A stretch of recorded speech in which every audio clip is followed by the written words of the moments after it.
what exactly constitutes a dog-friendly cake? What ingredients do you use? Mela, it cannot have sugar. Um, Keep it low on dairy stuff because, as we all know, dogs are lactose intolerant. Not all of them have the same reaction. So sometimes, if we know, for example, that this particular dog is used to drinking milk, the owner says he drinks milk or he eats yogurt, and she wants a flavor that is dairy based, we can do that. For example, the most common flavor is chocolate. For us, if we're talking cake, we're talking chocolate.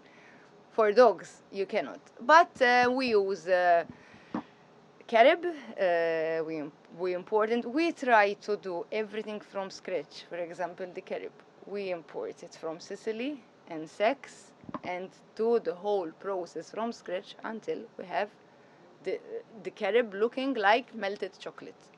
So it's these special things that make it a dog-friendly cake. Wendy was created by Wendy, not by me. I'm not Wendy.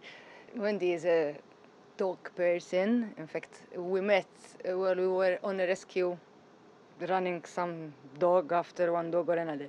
And we met, and she had this idea. She started baking these little goodies at home and baking cakes and delivering and running around to deliver.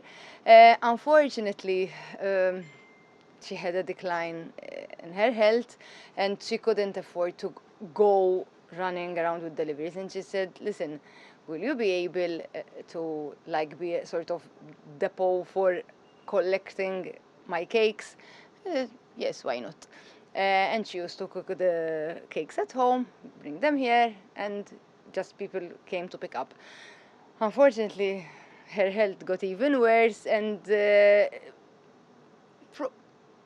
my impression was that she was more concerned about this baby she had created and she couldn't keep on working than because of what was actually happening to her health. And she said, listen, would you continue to do this? It's not about the money, because the thing is that when you're doing these things, research takes up most of the time, because how are you going to create sweets without sugar? How are you going to keep the treats lasting for a long time without adding any preservatives? And it's not just common sense. So you need to research and try, and a lot of time goes into wasting and trying until it's perfect.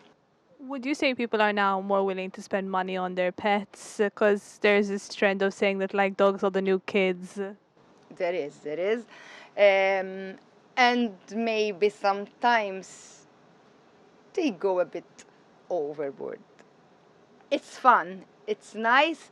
It's nice seeing people treating dogs as kids. Sometimes, funnily, we say, listen, wait, birthdays, for example, before it was just they come for the cake. Now they come for the cake, they get a bottle of champagne, because by the way, I have dog champagne as well.